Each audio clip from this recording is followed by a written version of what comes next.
Assalamualaikum warahmatullahi wabarakatuh. Apa kabar untuk seluruh pemirsa video saya dari Sabang sampai Merauke? Semoga selalu diberi keberkahan, rahmat, dimudahkan segala urusannya, dimudahkan rizkinya, diberi kesehatan oleh Allah, Subhanahu wa Ta'ala, serta diberi hidayah oleh Allah untuk orang-orang yang belum mendapatkannya. Dalam video kali ini saya akan meneruskan pembahasan terkait kesalahan Pak Lutfi bin Yahya dalam membahas terkait hadis manro aminkum mungkaron, karena setelah saya lihat video terusannya ini Pak Lutfi lebih ngawur lagi penjelasannya.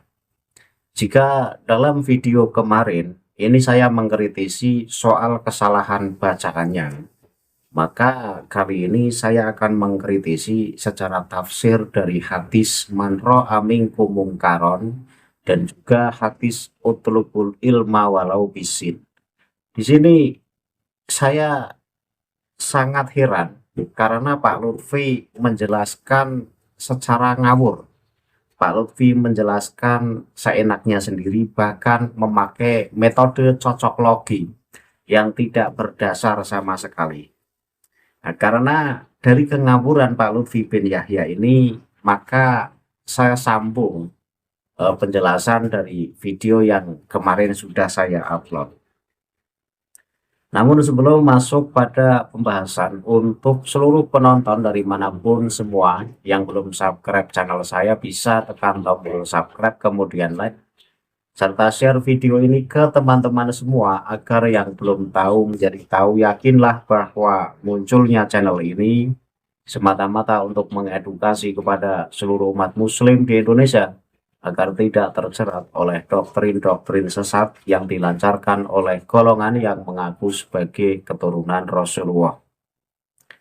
Selanjutnya, saya akan tampilkan cuplikan video Pak Lutfi bin Yahya dalam dua fase, karena akan saya komentari baik Pak Lutfi bin Yahya dalam menafsirkan hadis man ra'a minkum mungkaron, dan berikutnya Pak Lutfi pun menjelaskan sejarah hadis utlubul ilma walau bisin, yang kemudian Pak Lutfi menjelaskan secara acak-acakan dan tidak ada dasar sama sekali. Penonton bisa simak video yang akan saya tayangkan berikut ini. Marjaknya dalika itu kepada kulub atau kepada yad, apa kepada lisan, atau semuanya, lisan, yad, walisan, wal kulub. Karena apa? Ala bidzikrillahi tatma'innul qulub, bukan ala bidzikrillahi tatma'innul yad atau lisan. Karena letaknya kekuatan keberanian itu dan tempatnya makrifah semuanya di hati. Kalau hati ini dihukumi dhaif, berarti iman kita di tangan. Yang berani yang pakai tangan. Apakah iman kita di tangan? Atau yang beraninya pakai lisan, apa iman kita di lisan? Padahal iman letaknya di qulub. La bil yad wala bil lisan wala bil qulub. Kalau dhaif imannya, ya semuanya kena. Jadi bukan dalika itu khusus untuk hati, itu tidak. Ini hati-hati cara menafsirkan. Dari video yang baru saja kita saksikan, di situ Pak Lutfi lagi membahas masalah balagho. Kemudian Pak Lutfi lagi menjelaskan terkait rujuk wadzalika yang terdapat dalam hadis man ra'a minkum mungkaron falyughayyirhu biyadihi fa illam yastati fa bilisanihi fa illam yastati fa biqalbihi wadzalika aful iman. Di sini Pak Lutfi nampak kacau. Jadi dzalika ini kata Pak Lutfi kalau rujuknya kembali kepada kolbun.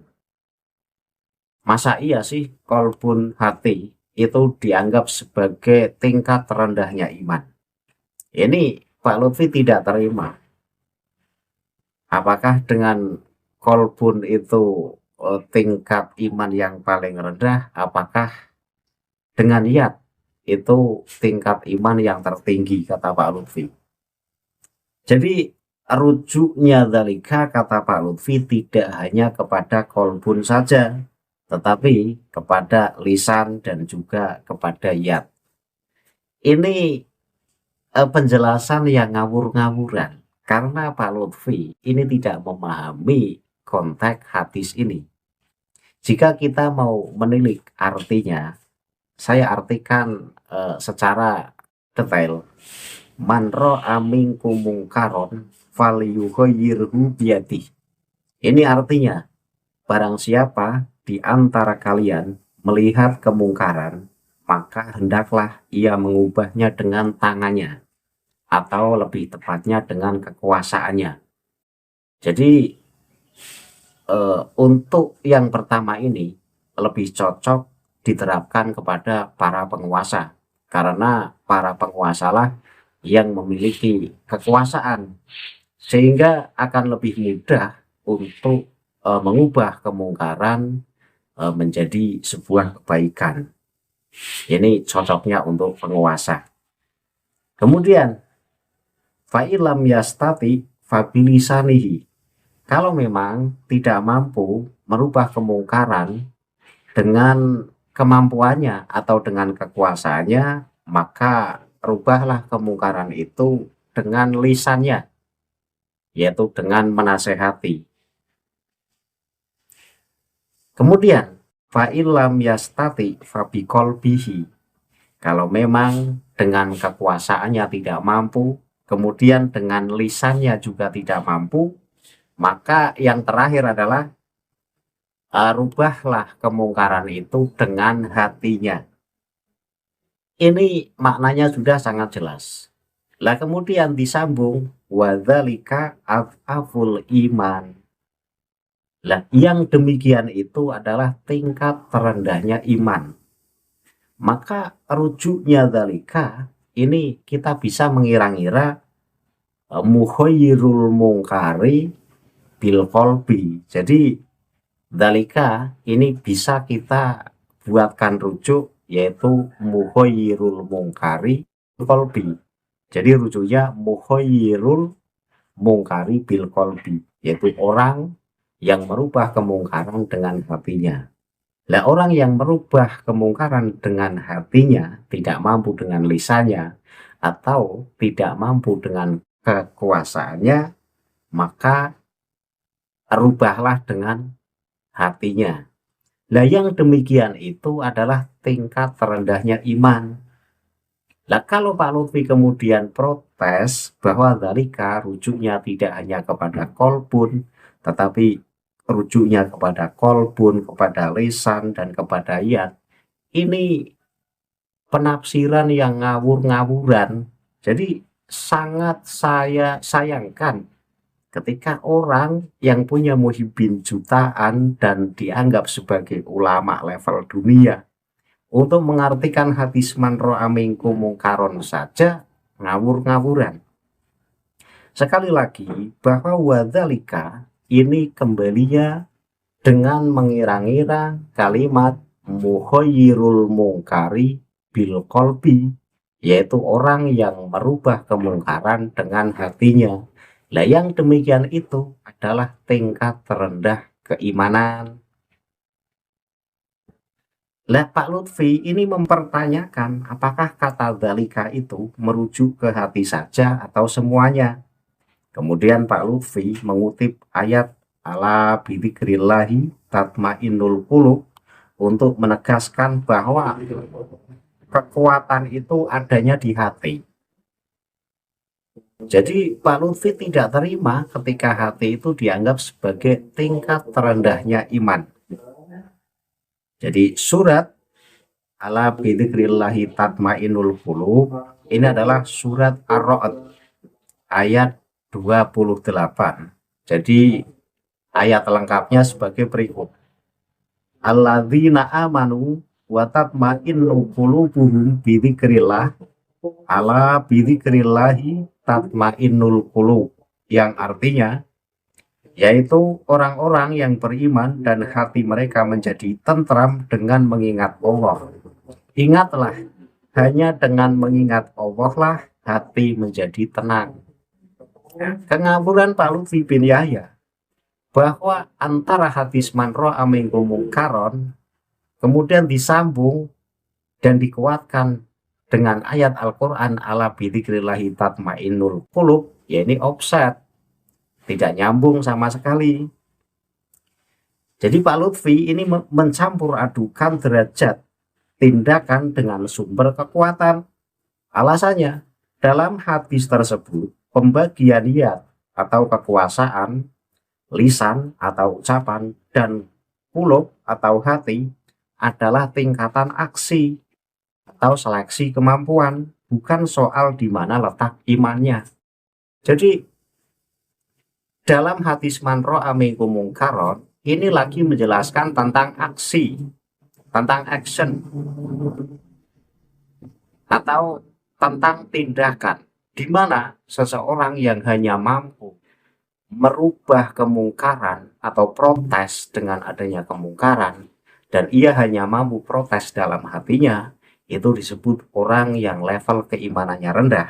Ini lagi menjelaskan tentang action, bukan lagi menjelaskan tentang letak di mana iman berada. Ya kalau letak iman berada ya di hati, tetapi ini lagi tidak menjelaskan tentang letak di mana iman berada, tapi sekali lagi menjelaskan action, tindakan, bahwa tindakan tertinggi adalah merubah kemungkaran dengan tindakan atau dengan kekuasaan, dan ini yang lebih mampu ya penguasa atau pejabat. Kemudian yang kedua, ketika tidak mampu dengan kekuasaannya, maka rubahlah kemungkaran itu dengan lisannya, yaitu dengan nasihatnya, dengan petuah-petuahnya. Nah ini yang lebih tepat adalah para alim dan ulama yang mampu merubah dengan bilisan. Nah yang ketiga, yang level terendah adalah merubah kemungkaran dengan tindakan hatinya saja. Jadi protes dalam hatinya saja. Nah yang demikian ini adalah tingkat keimanan yang terendah. Nah maka dzalika yang kembalinya kepada dengan mengira-ngira rujuk mukhayyirul mungkar bil qalbi. Lah kayak gitu aja kok repot, muter-muter disambung dengan ayat ala bidzikrillahi tatmainnul qulub, ya tidak nyambung. Jadi kalimat dzalika ad'aful iman dalam hadis di atas ini merujuk pada mengubah dengan hati sebagai tingkatan iman yang paling lemah dalam hal action, bukan berarti imannya berada di tangan atau di lisan. Lah menggunakan ayat zikir untuk menjelaskan hadis tentang aksi sosial atau hukum ini adalah out of context. Jadi keluar dari jalur pembahasan. Dan kayak gitu kok ulama wong mengartikan hadis man ra'a minkum mungkaron saja mencari rujuk dzalika muter-muter salah lagi. Ini sangat disayangkan. Padahal muhibinya ya para alim ulama, tapi entah kenapa di situ dalam pengajian itu banyak kiai yang hadir. Ini kiai pasti merem-merem itu yang mendengarkan penjelasan Pak Lutfi bin Yahya, tapi tidak ada tindakan, manggut-manggut saja. Apakah mereka berpikir semakin ngawur semakin kelihatan wali, atau semakin ngaco semakin kelihatan keramatnya? Ya ini kan kacau kalau begitu. Sama ketika Rasulullah bersabda, utlubul ilma walau bisin. Ada apa? 3000 tahun yang lalu sebelum Masehi, itu sudah ada jalan sutra yang menghubungkan antara Yathrib dengan negara Cina. Dan dunia perdagangan dunia Arab itu sudah luar biasa. Dan bagaimana cara Rasulullah menitipkan bangsanya, itu hebatnya. Bagaimana cara menitipkan bangsanya, utlubul ilmah walau bisin. Ini dalam rangka menitipkan pedagang-pedagang dunia Arab yang sudah banyak berdomisili di dataran Cina. Itulah diplomasinya Rasulullah dengan menggunakan utlubul ilmah walau bisin. Maka dari keturunan-keturunan Arab yang ada di negeri Cina, ada marganya Hu, Li, Wi, Ada lagi marganya ma, tapi bukan C-nya, tapi paling belakang, ditaruh di belakang. Seperti Ibrahim, Dr. Ibrahim Ting Ying Ma. Itu pengarang buku terkenal beliau. Karangan bukunya masyhur tentang peradaban Timur Jauh yang ditulis tangan beliau. Kalau yang akhirnya ma semua itu jelas ma Muhammad maknanya. Kalau Hud, kalau ya Yahya, kalau wi Ba'alawi. Itu. Kemudian saya lanjutkan lagi. Pak Lutfi itu kemudian menjelaskan terkait masalah sejarah ini. Jadi Pak Lutfi ini membaca hadis utlubul ilma walau bisin. Hadis utlubul ilma walau bisin ini diklaim sebagai bentuk diplomasi titipan Rasulullah untuk pedagang Arab di Cina. Ini Pak Lutfi ini menjelaskan sejarah fiktif atau sejarah palsu. Alasannya apa? Alasannya menjadikan dasar kebijakan luar negeri diplomasi Rasulullah sangatlah beresiko secara teologis. Karena apa? Karena fakta sejarah pada masa Rasulullah hidup belum ada koloni pedagang muslim atau Arab di Cina yang sampai perlu dititipkan lewat sabda.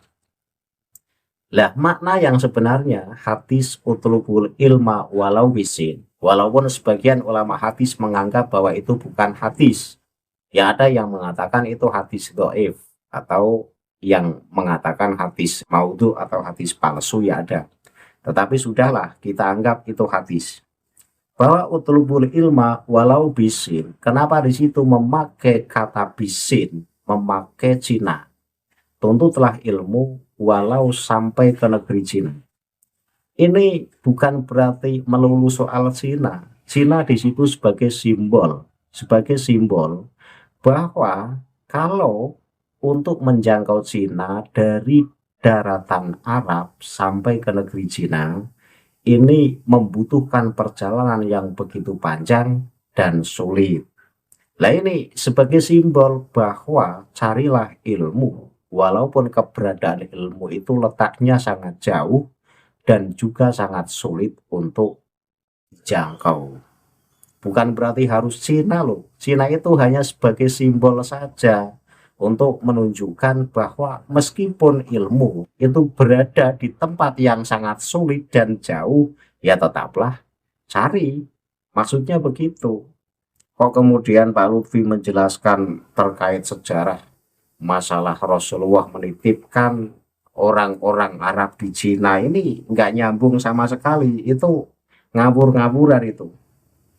Kemudian Pak Lutfi juga keliru soal menjelaskan marga ini. Jadi marga, Pak Lutfi menjelaskan terkait marga ini kesalahan yang sangat fatal. Jadi ceramah Pak Lutfi bin Yahya ini mengklaim marga Tionghoa berasal dari nama Nabi atau Arab. Misalnya nama Ma itu singkatan dari Nabi Muhammad, kemudian Hu itu Nabi Hud, atau Y itu Yahya, atau Wi itu Ba'alawi. Ini memakai dalil cocok logi yang menabrak sejarah klan. Ini nggak tepat. Ini nggak tepat. Alasannya apa? Alasannya bahwa marga Hu ini sudah ada sejak zaman kuno di Cina, jauh sebelum Nabi Hud alaihi salam lahir dalam tradisi Semitik dan merujuk pada suku-suku di utara Cina. Kemudian marga Y yang kata Pak Lutfi maksudnya adalah Yahya. Ini berasal dari nama wilayah Y di Tiongkok kuno, bukan dari Nabi Yahya. Kemudian marga Wi yang diklaim Pak Lutfi sebagai identitas marga Ba'alawi, ini salah. Wi ini adalah nama besar. Ini adalah nama negara besar di zaman Waring Status yang ada di sekitar tahun 475 hingga 221 sebelum Masehi. Jadi mengaitkannya dengan Ba'alawi, klan dari Yaman yang baru populer abad ke-10 Masehi. adalah kesalahan sejarah yang selisihnya lebih dari 1000 tahun. Ya, ini Pak Lutfi ngarang, ini sejarahnya ngarang semua. Jadi mengklaim marga di Cina itu sebagai marga Balawi Tuwi, padahal tidak itu. Nah ini kan membahayakan main klaim-klaim saja. Maka tak heran ketika di Indonesia juga berani klaim-klaim. Kemudian margama. Jadi memang kalau margama ini benar bahwa banyak Muslim ini menggunakan ma untuk singkatan Muhammad. Tapi perlu dipahami bahwa margama yang berarti kuda ini sudah ada di Cina sebagai marga umum bagi orang non-Muslim sejak ribuan tahun yang lalu. Nah itu kesalahan Pak Lutfi dalam menjelaskan dua hadis dibumbui dengan sejarah-sejarah palsu yang tidak tercatat sama sekali dalam sejarah dan tidak bisa dibuktikan dengan fakta, karena secara fakta itu menyalahi dari apa yang disampaikan oleh Pak Lutfi bin Yahya. Kemudian Pak Lutfi juga ngawur itu dalam menjelaskan tentang jalur sutra dari Yasrib. Jadi Pak Lutfi mengatakan 3000 tahun sebelum Masehi itu sudah ada jalan sutra yang menghubungkan antara Yasrib dengan negara Cina. Nah ini di sini ngawur sekali. Kenapa? Karena terjadi anakronisme atau salah waktu yang sangat fatal. Alasannya apa? Alasannya 3000 tahun sebelum Masehi. Ini adalah zaman piramida awal di Mesir. Belum ada entitas politik atau sistem perdagangan yang disebut jalur sutra. Jadi jalur sutra ini baru dirintis secara resmi sekitar abad kedua sebelum Masehi atau tepatnya di era dinasti Han. Jadi ada selisih waktu sekitar 2800 tahun dari klaim Pak Lutfi bin Yahya. Jadi Yasrib pada 3000 tahun sebelum Masehi ini belum tercatat sebagai pusat peradaban yang mampu berdagang lintas benua hingga ke Cina. Lah kok bilang 3000 tahun sebelum Masehi ini sudah ada jalur sutra, itu sejarahnya ngambil di mana? Itu kan ngarang lagi. Itu ya, jadi kesimpulannya ini melengkapi dari video yang kemarin, di mana Pak Lutfi menjelaskan hadis man ro'a mingku mungkaron falyughayyirhu biyadihi fa illam yastati fa bilisanihi fa illam yastati fa biqalbihi wa dzalika aful iman. Di situ mencari rujuk dzalika itu muter-muter dijelaskan dengan sok ilmiah, dengan sok penjabaran yang lebih detail. Tetapi semakin detail semakin ngawur. Karena disambung dengan ayat ala bidzikrillahi tatmainul qulub yang tidak nyambung sama sekali dengan penjelasan hadis. Ini justru offset atau out of context. Jadi tidak menyasar sama sekali. Jadi dzalika itu rujuknya kepada mukhayyirul mungkar bil qulub. Jadi dengan membuat rujuk saja. Bagi orang yang paham tata bahasa ini paham dengan melihat susunan kalimat. Itu satu. Yang kedua, utlubul ilma walau bisin.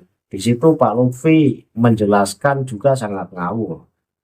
Sangat ngawur karena maksud dari utlubul ilma walau bisin, tuntutlah ilmu walaupun sampai ke negeri Cina. Itu bukan berarti melulu negeri Cina. Maksudnya adalah bahwa untuk menjangkau negeri Cina dari Arab ini membutuhkan waktu yang sangat lama dan juga perjalanan yang ekstrim.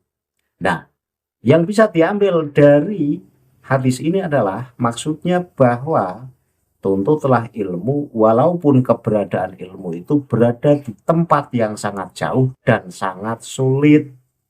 Bukan berarti harus negeri Cina, bukan. Itu hanya bahasa majas. Nah, kok Pak Lutfi muter-muter menjelaskan terkait negeri Cina sampai mengklaim marga juga di situ. Itu kesalahannya di situ. Nah, setelah penonton melihat kekacauan dari penjelasan Pak Lutfi bin Yahya dari menjelaskan dua hadis tadi, kira-kira masihkah akan husnudon kalau Pak Lutfi bin Yahya ini benar-benar ulama. Karena sekali lagi, tidak hanya satu kali, dua kali, saya menemukan kesalahan-kesalahan dalam menjelaskan baik terkait tafsir hadis, baik terkait tafsir Al-Quran, bahkan membaca hadis atau membaca Al-Quran juga sering salah. Lantas apakah kita akan mempertahankan kehusnudonan kita atas keulamaan Pak Lutfi bin Yahya? Ini bukan soal merendahkan derajat seseorang. Ini adalah soal kejujuran. Siapa yang berhak disebut ulama, ya sebut ulama. Siapa yang memang tidak layak disebut ulama, ya jangan disebut ulama. Karena ulama ini adalah orang yang membidangi ilmu, khususnya ilmu agama. Lah, sangat miris ketika orang yang dianggap sebagai ulama kemudian tidak membidangi ilmu agama. Nah, ini kan akan menyesatkan banyak orang. Nah, terbukti dalam menjelaskan dua hadis ini saja muter-muter dan tidak terarah dan juga ngawur. Ini saya harap Muhyiddin ini terbuka mata hatinya.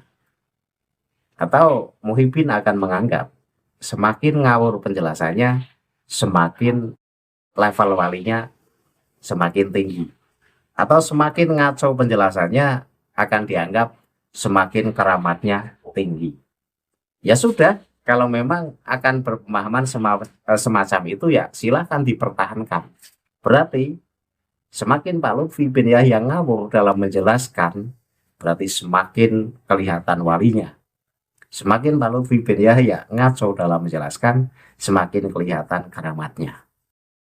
Jadi semakin membingungkan jamaahnya ya semakin disebut wali. Itu saja yang bisa saya sampaikan. Semoga penonton tercerahkan dan menjadi paham bahwa makna kedua hadis yang dijelaskan oleh Pak Lutfi bin Yahya itu tidak tepat karena tidak menyasar sama sekali. Saya kira cukup pembahasan ini. Akhirul kalam, billahi taufiq wal hidayah. Wassalamualaikum warahmatullahi wabarakatuh. Salam baras untuk seluruh muslim di Indonesia.